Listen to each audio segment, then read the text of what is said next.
सब धरती कागज करूं लेखनी सब बन राय, सात समुद्र की मसी गुरु गुण लिखा न जाए।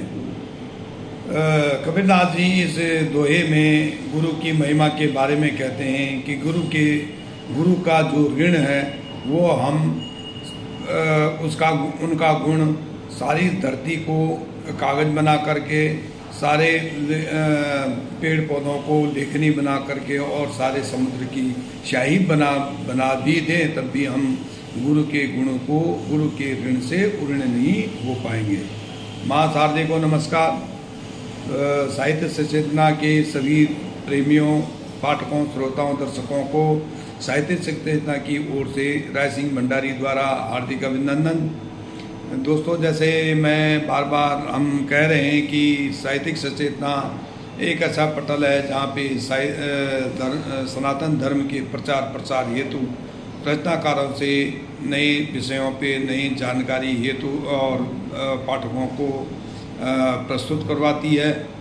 तो आज के निर्धारित विषय पर आज एक लघु कथा के रूप में आपके सामने प्रस्तुति लेकर के उपस्थित हुआ हूँ।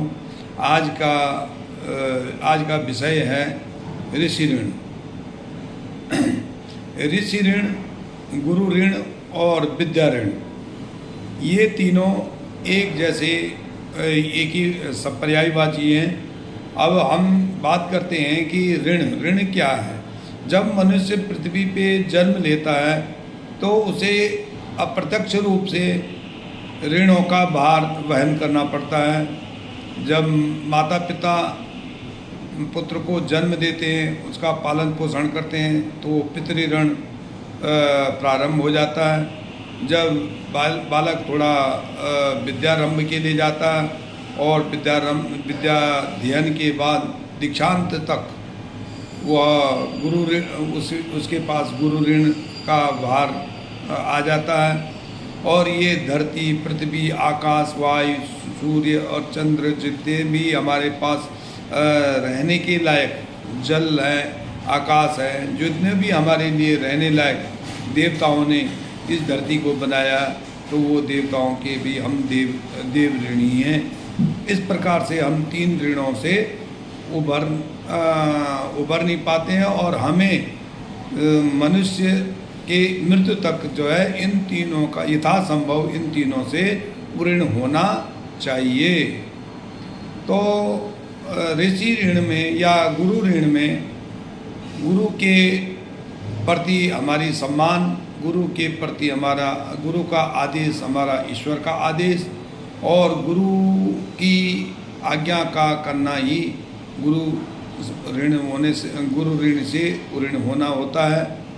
तो आज की विधा है लघु कथा। तो ये कथा महाभारत काल की ही है, जब एक भील कुमार जो है गुरु आचार्य द्रोण के पास विद्या लेने के लिए, शस्त्र विद्या लेने के लिए आ जाता है और बहुत आग्रह करता है, लेकिन गुरु आचार्य द्रोण जो है उनको इसको इसलिए शिक्षा नहीं देते हैं क्योंकि वो राजपुत्र नहीं था और इन्होंने सौगंधकार की थी कि केवल मैं राजपुत्रों को ही विद्या ग्रहण करवाऊंगा।